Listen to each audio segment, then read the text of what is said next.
La democracia. Los Juegos Olímpicos. Puntos de referencia de la sociedad moderna. Aunque sus raíces se remontan miles de años atrás, hasta la antigua Grecia. Los romanos nos dejaron la legislatura moderna y una infraestructura sofisticada.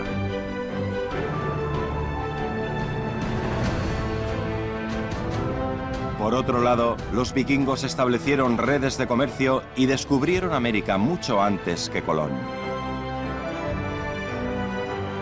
Todos ellos ayudaron a forjar un nuevo mundo. Los griegos, los romanos y los vikingos son los fundadores de la Europa moderna. Grandes civilizaciones, como los romanos, cambiaron el mundo. Hace unos 3000 años, el mayor imperio del mundo antiguo nace en una pantanosa y húmeda cuenca en las orillas del Tíber. En un primer momento, pocas personas se asentaban en las colinas de Roma plagadas de mosquitos. Pero en tan solo unos pocos siglos, los romanos se apoderaron de toda Italia y mucho más. El anterior nido de malaria finalmente gobernó sobre más de 50 provincias. Roma. En el apogeo de su poder, su territorio abarcó una cuarta parte del mundo entonces conocido.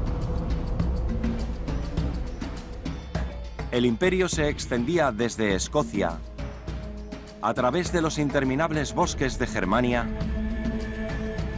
por todo el Mar Negro y el norte de África. El poder de Roma dependía de sus legionarios.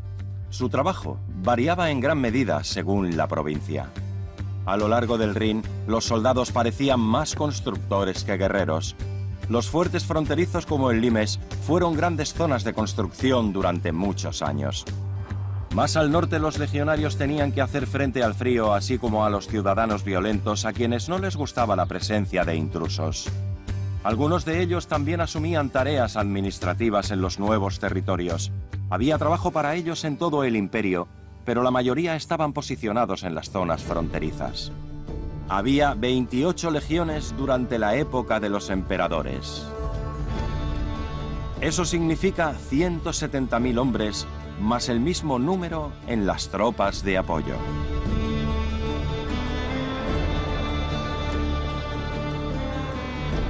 En Roma, los logros de los legionarios se inmortalizaban en piedra. La columna de Trajano sigue en pie en su lugar original en el centro de la ciudad.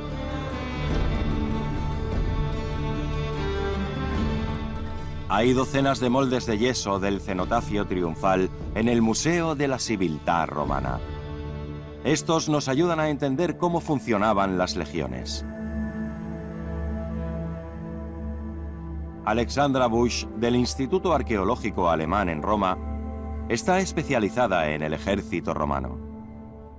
Esta es una escena en la que se muestran a los legionarios romanos durante la construcción de un campamento. Lo que es importante es que los soldados no estaban involucrados en la construcción de sus propios cuarteles, sino también en el desarrollo del territorio. Construyeron carreteras y puentes. Los legionarios no peleaban constantemente. De hecho, es posible que no vieran una batalla en años. Por el contrario, salían a patrullar, servían como mensajeros, regulaban el tránsito aduanero, y eso es exactamente lo que hacía tan atractivo el servicio en el ejército romano. Fueran donde fueran las legiones romanas, ellos construían rápidamente un fuerte. Ahí, lejos de casa, los soldados custodiaban las fronteras del imperio. Era raro que hubiera batallas, pero si llegaba el momento estarían muy bien preparados. Sus armas eran inmejorables. Sus lanzas se deslizaban más de 15 metros y penetraban cualquier blindaje. Si se sacaban, causaban al enemigo una fractura y los dejaban en desventaja. Las máquinas de artillería con muelles en tensión catapultaban piedras hasta 300 metros de altura. Y los romanos inventaron las minas terrestres. Los abrojos hacían imposible atravesar el campo de batalla. Cuando una legión se transfería o iba a la guerra, surgía un enorme desafío logístico.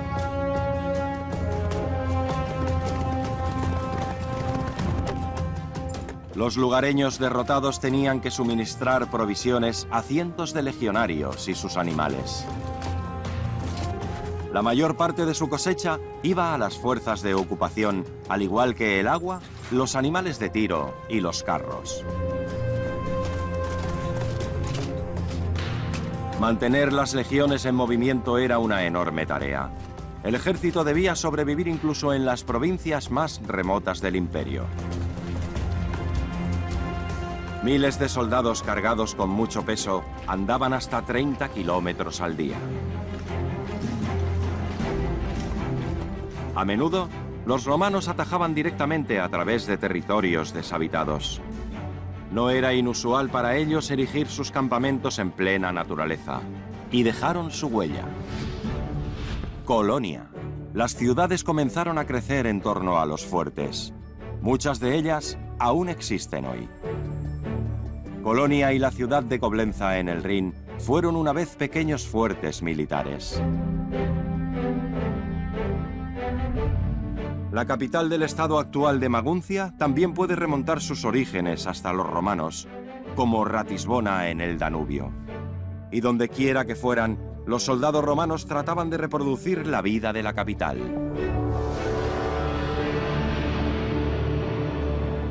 Vivir en Roma.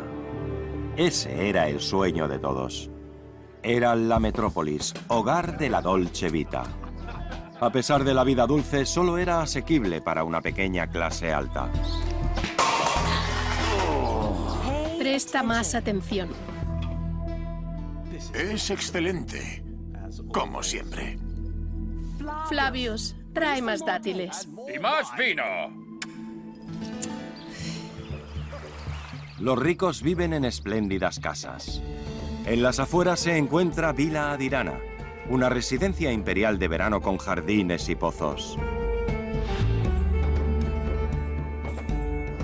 Pero la mayoría de personas que vivían en Roma lo hacían en pisos de alquiler. Algunos restos aún se pueden ver hoy en Ostia, ciudad portuaria de Roma. En la planta baja hay puestos de aperitivos y pequeñas tiendas. La gente vivía en pequeñas y estrechas habitaciones en los pisos superiores, sin baño ni cocina. Muchos de los pisos eran muy caros, incluso estando deteriorados. Por otro lado, una cuarta parte de la ciudad era espacio público disponible para todos los ciudadanos. La gente se reunía en el Coliseo, el primer escenario con varios pisos. Tenía espacio para 70.000 personas e incluso presumía de tener toldos parasoles. La entrada era gratuita para los pobres y se repartía pan. Era la primera vez en la historia.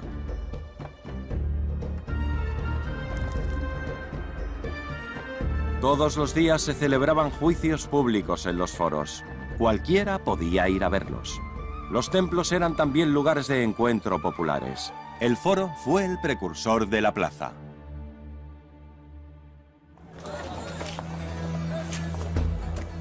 Era el lugar donde toda la sociedad romana se reunía.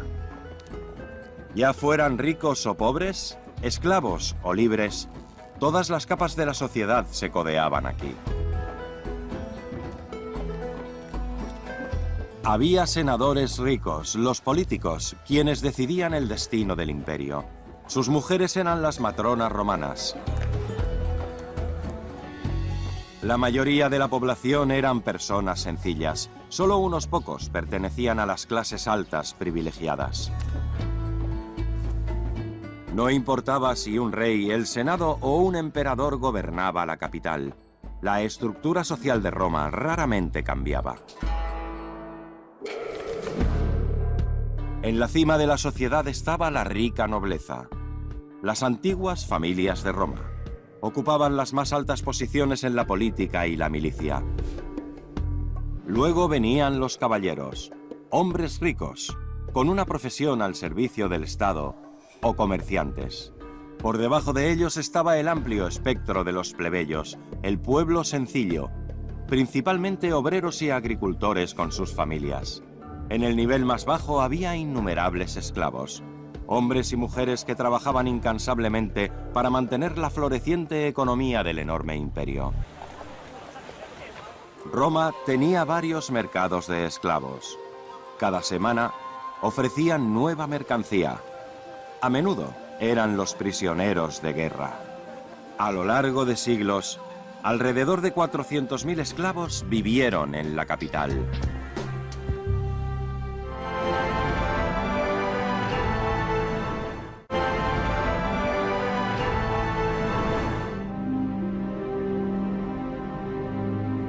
En la isla de Sicilia, en la provincia de Enna, se encuentra uno de los baños romanos mejor conservados de la antigüedad. La villa romana del Casale, una lujosa finca en el campo, ha sido considerada Patrimonio Mundial desde 1997. Estamos aquí en uno de los hornos de la villa. Los esclavos tenían que añadir leña constantemente. Así es como calentaban el agua y luego pasaba por estos conductos hasta los baños.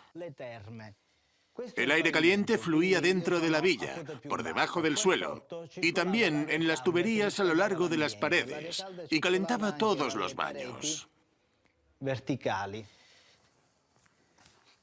Esta parte de la villa se conocería como Hamán, en el este. Aquí es donde cuidaban su higiene corporal, muy importante para los romanos. Eso es lo que mostraban los mosaicos. Esclavos que cuidaban de los baños. También había mujeres esclavas que se encargaban de las mujeres.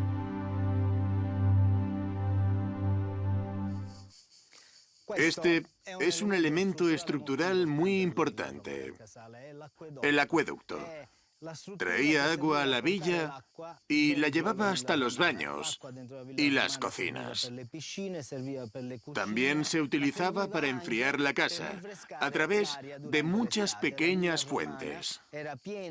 El agua fue siempre un elemento muy importante en la antigua Roma.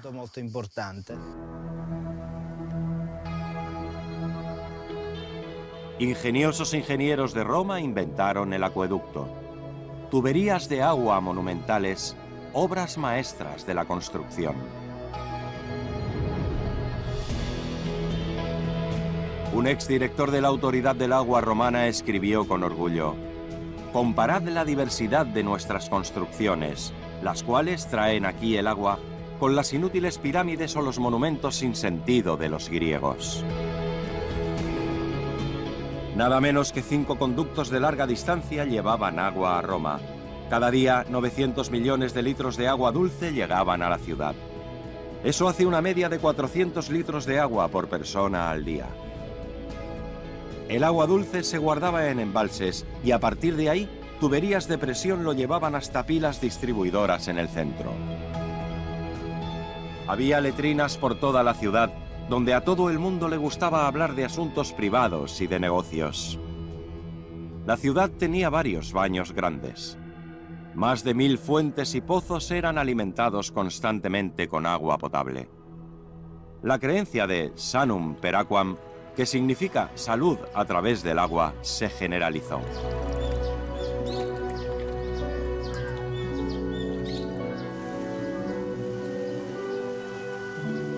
Incluso hoy en día las tuberías antiguas llevan agua a la famosa Fontana di Trevi.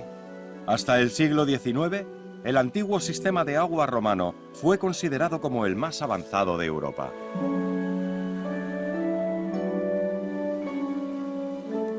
Hoy en día, la idea de conducir el agua hasta las ciudades se ha extendido hasta el otro lado del mundo.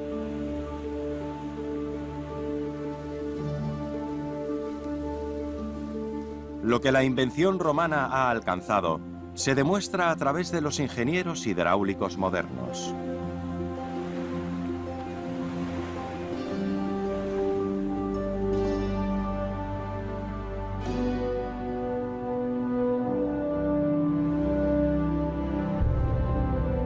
Pero la vida acomodada en la antigua Roma solo era posible porque había políticos que trabajaban duro. ¿Qué novedades hay? Solo lo esencial, por favor. Por desgracia, hoy hay algunas cosas que no pueden esperar. Las listas de votación para las próximas elecciones son probablemente lo más importante. También hay unas cuantas nuevas peticiones que están especialmente dirigidas a usted. Sí, sí.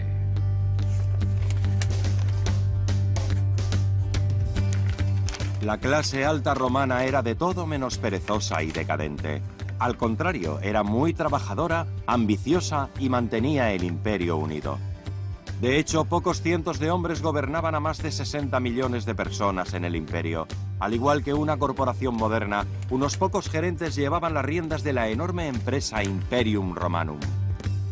Así no es. Date prisa. Eran los adictos al trabajo de su tiempo, desde funcionarios fiscales o urbanistas a responsables de la distribución de las provisiones. También organizaban la entrega de suministros a la capital. El vino y el aceite llegaban en ánforas principalmente desde Hispania. Los caballos para su ejército eran del norte de África, el hierro de la Galia, el ámbar de Germania y la lana de Britania.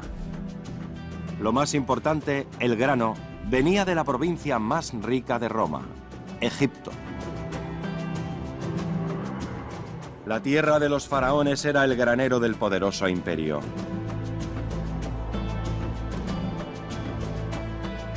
Los egipcios habían cultivado cereales en las orillas del Nilo desde hacía miles de años. Sus cosechas se dirigían principalmente a Roma, donde se utilizaban cada año alrededor de 300.000 toneladas de grano. El concepto de pan para el pueblo era un instrumento de poder romano.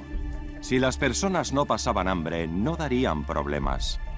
Los políticos sabían que la estabilidad en el imperio venía de la estabilidad en el país. En el centro de Roma, el monte Testaccio, de 45 metros de altura, está cubierto por fragmentos de vasijas. Esto demuestra la cantidad de personas que tenían que ser alimentadas. La mayoría de los alimentos llegaron en vasijas de arcilla. Solo se utilizaban una vez y luego se tiraban. Durante cientos de años fueron creando un enorme basurero. Aquí, esta ánfora, estos fragmentos, son de ánforas africanas.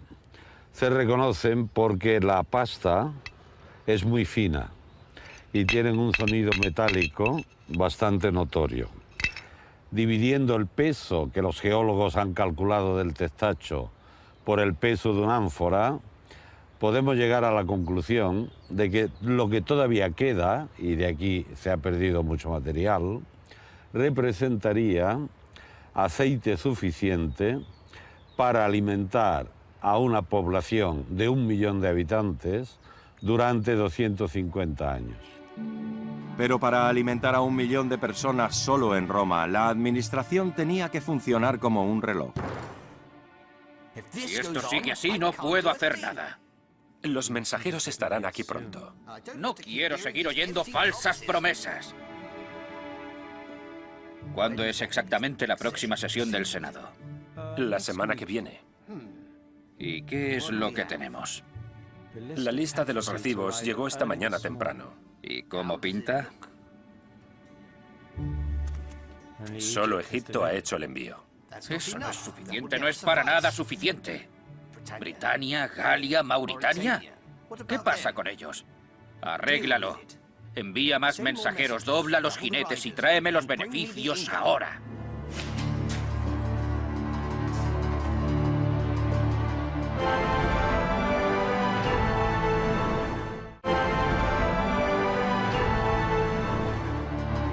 Gobernar el imperio no hubiera sido posible sin las elaboradas redes de caminos. Las rutas de transporte se construyeron en todas partes, generalmente por los legionarios.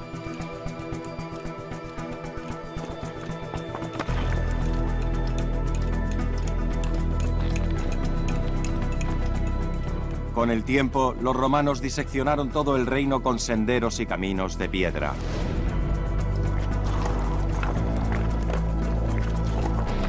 La red llegaba desde la capital hasta las fronteras más lejanas, a través de los bosques y las tierras vírgenes, pasando por fuertes de legionarios, pueblos y ciudades.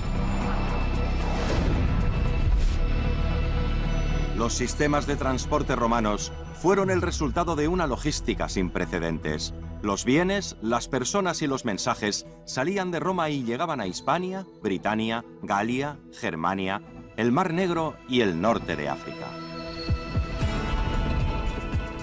Muchos siglos después, Europa todavía se beneficia de la antigua red de caminos de los romanos. Muchas de las redes de transporte más importantes hoy en día todavía siguen caminos que una vez trazó el Imperio Romano. El concepto romano de infraestructura y sus elaboradas logísticas sentaron las bases de las complejas redes de transporte de hoy.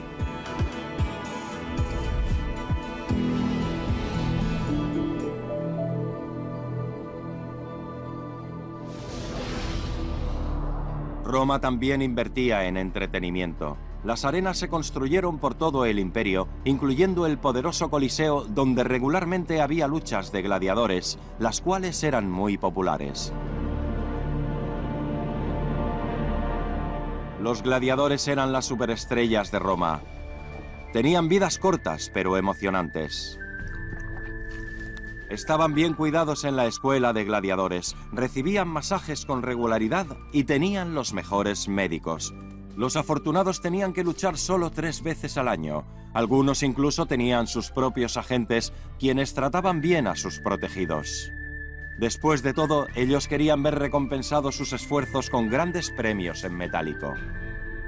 Era un gran negocio. Incluso la sangre del gladiador era vendida como tratamiento para la virilidad. La Viagra de la antigüedad. Y era un éxito entre las damas de Roma. Eran básicamente como los ídolos del deporte de hoy. Pero el Coliseo también tenía su lado oscuro. Hace 2000 años, cientos de prisioneros de guerra, criminales, cristianos, así como gladiadores famosos, perdieron sus vidas aquí. Las luchas a vida o muerte entre ellos o contra animales salvajes de provincias lejanas se consideraban un gran entretenimiento. Aún así, el concepto de entretenimiento de masas se quedó entre nosotros. La diferencia reside en que, en ese entonces, se daba pan y circo al pueblo principalmente por motivos políticos. Pero en el siglo XXI el comercio y el entretenimiento son los que mandan. La idea es básicamente la misma, incluso si los espectáculos de hoy son mucho menos sangrientos y nadie tiene que morir para entretener al público. Hoy en día, los futbolistas son quizás las más grandes estrellas, pero a diferencia de la antigua Roma, son libres. Pero se venden por una gran cantidad de dinero y también se vitorean como a héroes. En Roma, los presos estaban brutalmente expuestos a los caprichos de sus dueños, pero personas libres gozaban de un privilegio enorme e inusual. Todos eran iguales ante los ojos de la ley. Todos los ciudadanos de Roma gozaban de derechos civiles romanos, sin excepciones. Un abogado normalmente representaba al demandante en la corte.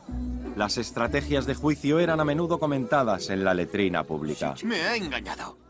Sí. Y encima, más de una vez. Ya hemos hablado sobre esto. La pregunta es, ¿tiene usted pruebas? ¿Pruebas evidentes? Todo el mundo sabe que ella me ha engañado. Es la comidilla de la ciudad. ¿Y qué me dice del hijo que ella dio a luz después de nuestro divorcio? No se parece a mí en absoluto. ¿No es eso una prueba? Él podría ser tuyo igualmente. Necesitamos pruebas, no rumores. Se lo explicaré al juez. Él me creerá. El derecho romano se desarrolló con el fin de crear el orden en la sociedad y permitir una vida comunitaria pacífica. Sin este orden, no sería posible una vida confortable, o el comercio, así como las vidas de las personas habrían estado en riesgo. La ley surgió de las tradiciones, las costumbres de los antepasados. Los romanos las seguían desde tiempos inmemoriales. Estas tradiciones se convirtieron gradualmente en leyes, las cuales luego fueron escritas.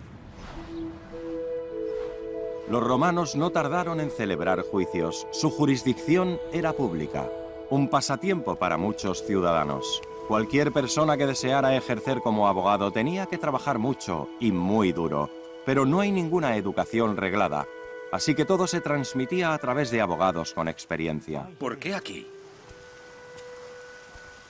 ¿De qué va todo esto? Bien, muéstrame cómo lo haces. Vamos.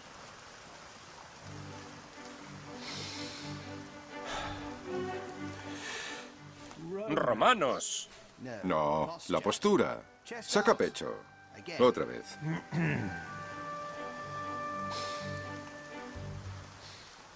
¡Romanos! Más fuerte. Tienes que hacer que se fijen en ti. Y tienes que mover mejor los brazos. Los gestos exagerados son importantes. Vamos.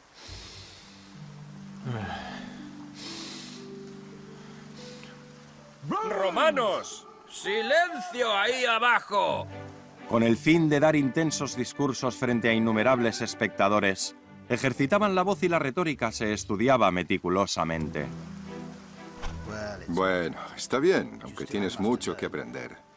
Cicerón también comenzó desde abajo. Lo importante es practicar todos los días. Hazme caso. Vamos. Para los futuros abogados, los discursos de Cicerón son considerados una lectura obligatoria. Cicerón es posiblemente el más famoso orador romano. Él es el modelo a seguir de las generaciones de abogados, porque el éxito en la corte depende de una brillante retórica. Los juicios en la antigua Roma eran similares a hoy. Inicialmente, el demandante presentaba su caso. Luego se deliberaba en presencia de los acusados. El juicio se realizaba a través de los miembros del jurado. Tenían pequeñas tablas con las letras A, absolvo, para una absolución, y C, condemno, para una condena. Las sentencias iban desde multas monetarias al exilio e incluso la muerte en la arena.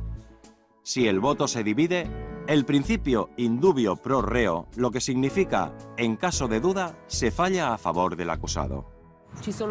Había dos tipos de juicios. Por un lado está el juicio público. Por ejemplo, en caso de asesinato. Aquí la sociedad condenaba a los culpables.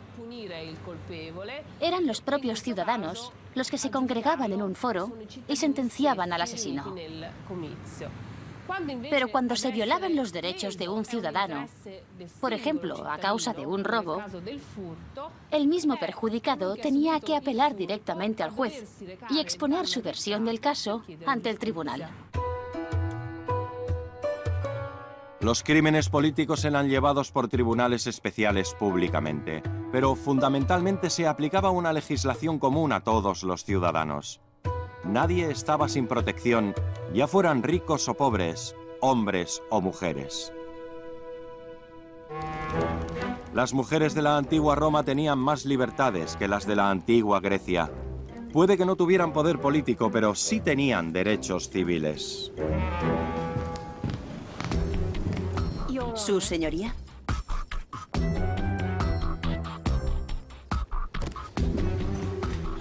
La sesión puede comenzar.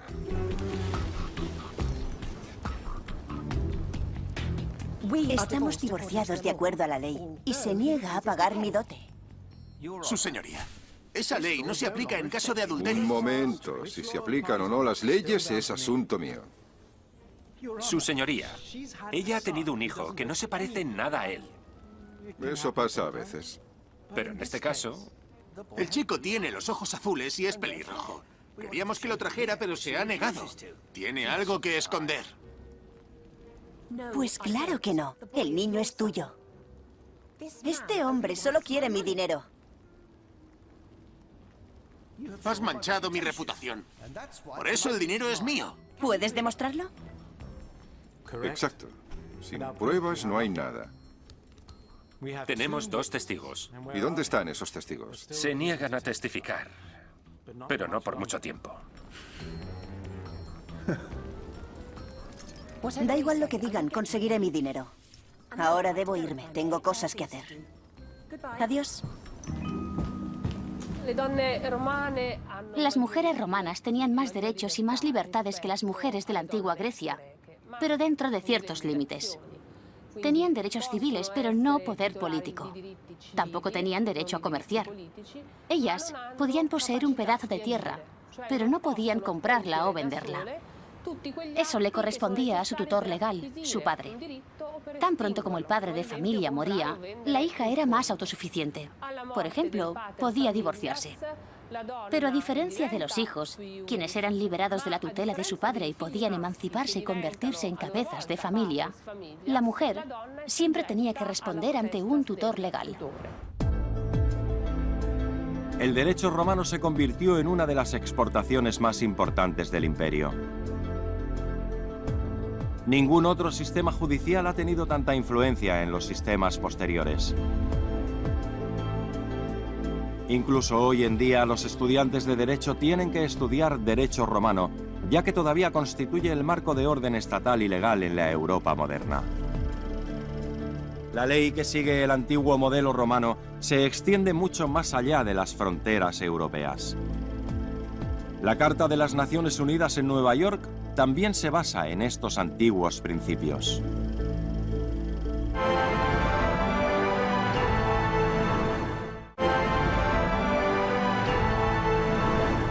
Pero en la época romana, las leyes de los conquistadores generalmente no se aceptaban en las provincias sin una anterior resistencia. El hecho de que los romanos pusieran sus leyes por encima de las locales era considerado como una provocación. Pero el sistema judicial romano se estableció en todas partes, especialmente en las turbulentas regiones fronterizas donde las revueltas eran frecuentes. Yo condeno al acusado a morir en la cruz por alta traición.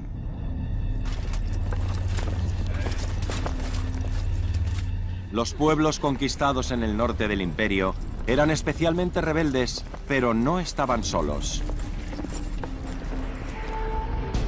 Los adversarios más peligrosos de los legionarios eran los partos, en lo que hoy se conoce como Irán. Los pictos de la actual Escocia constantemente asaltaban la provincia de Britania.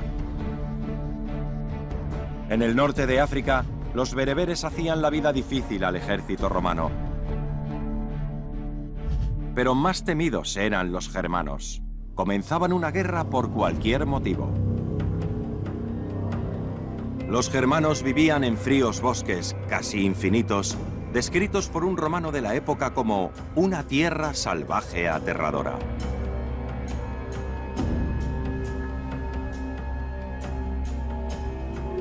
No había pueblos, cultura ni orden. Era un mundo extraño para los romanos y les aterrorizaba.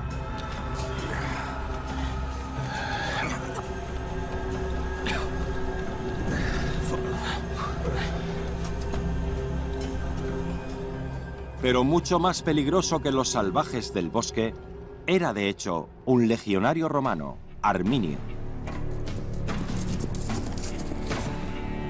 Un alemán llevado a Roma cuando era niño. Aprendió a hablar latín con fluidez y lo sabía todo sobre armas romanas. Incluso se convierte en un oficial romano a cargo de numerosas tropas auxiliares en la guerra contra Germania.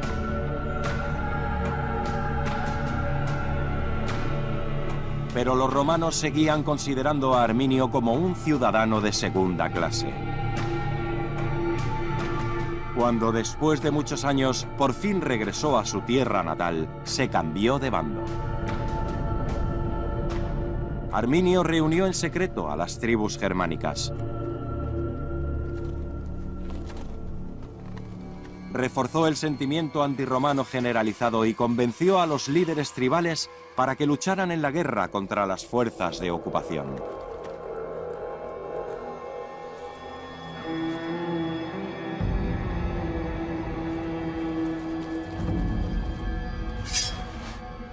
He luchado a su lado en Panonia. y sus legiones avanzan ordenadas por rangos y entran con tal fuerza que seríamos destruidos en un ataque sorpresa. Entonces les atacaremos sobre la marcha. Sus columnas se extienden a través de millas de llanura como serpientes. Pero Varo avanza con 3 legiones. Eso equivale a casi 20.000 hombres. Somos inferiores a ellos. No podemos atacarles por todas partes al mismo tiempo. Es inútil. Pero temen nuestros bosques. Arminio y sus nuevos aliados atrajeron a los romanos a una emboscada cuidadosamente planeada. Los soldados cayeron en la trampa y los germanos realizaron el ataque.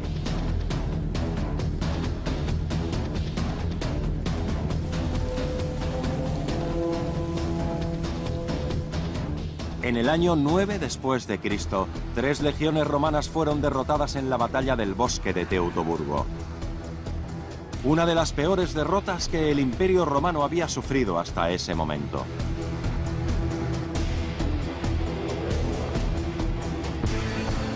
Arminio fue declarado un héroe germano. Fue visto como el liberador de Germania.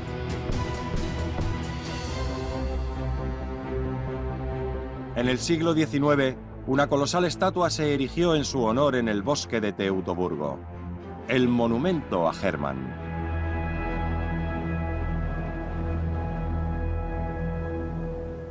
Después de esta costosa derrota, los romanos tuvieron que retirarse de una vez por todas. El Rin se convirtió en una frontera segura. Y como método de protección contra los salvajes, Roma construye los limes, la fortificación más poderosa de su tiempo. Serpentea a través de la Alemania actual a lo largo de 550 kilómetros. Los gobernantes romanos renunciaron a conquistar toda Germania.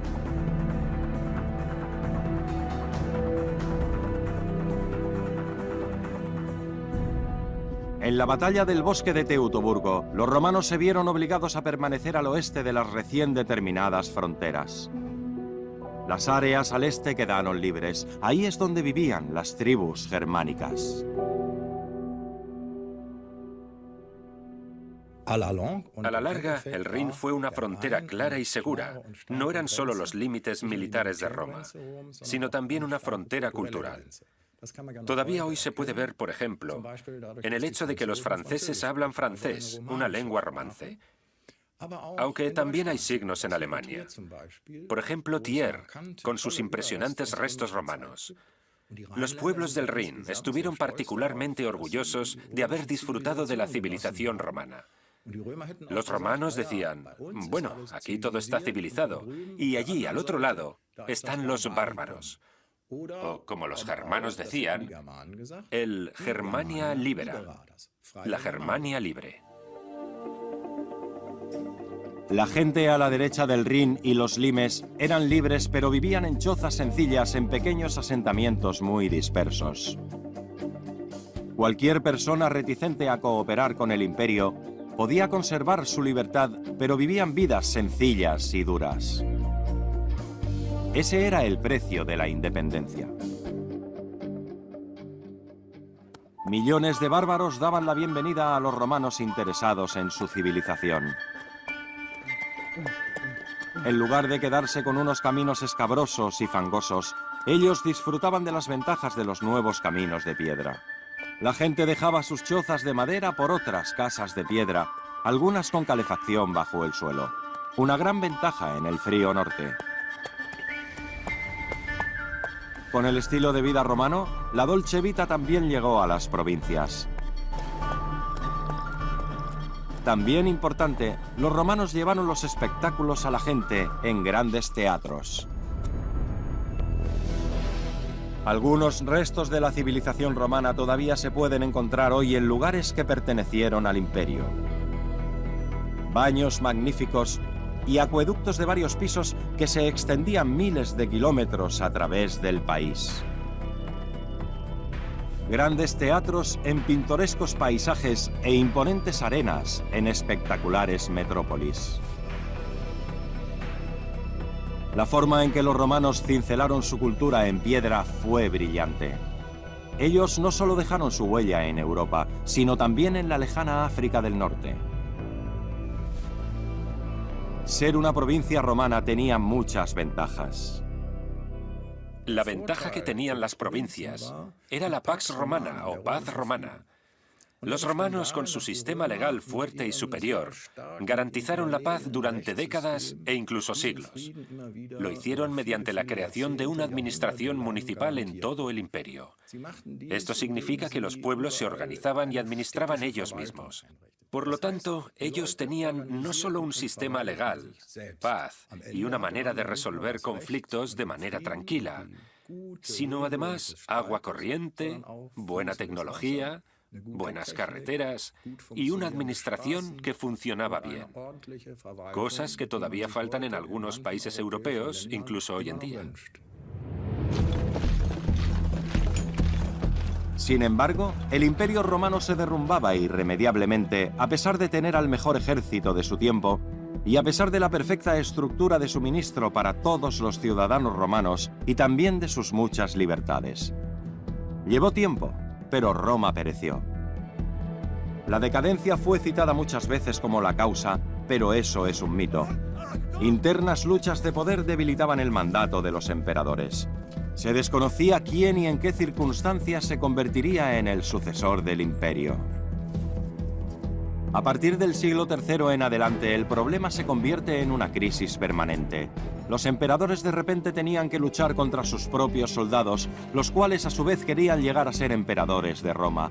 Ahora no solo desplegaban tropas para hacer frente a los enemigos externos, sino también a los internos. Además de la crisis interna, existieron presiones externas. El clima cambió y desencadenó migraciones masivas. En el siglo IV después de Cristo, los hunos, vándalos y godos se adentraron en los territorios del imperio. Buscaban mejores condiciones de vida y acabar de una vez con la superpotencia. En el siglo V después de Cristo, el Imperio Romano dejó de existir. Pero su legado fue enorme.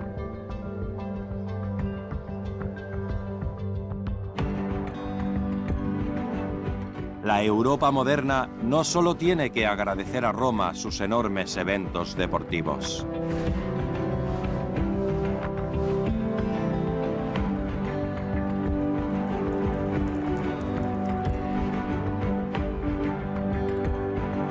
La idea de organizar a la sociedad a través de una infraestructura eficaz también se remonta a los antiguos romanos.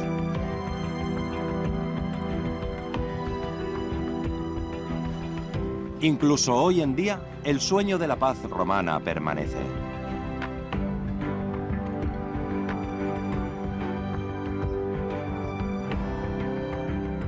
Nuestro concepto de la ley y el orden también se debe a los romanos y está presente incluso en la Corte Internacional de Justicia. Y no menos importante, hubo un emperador romano que favoreció el cristianismo como religión oficial. Su instauración como la religión mundial se estableció en Roma.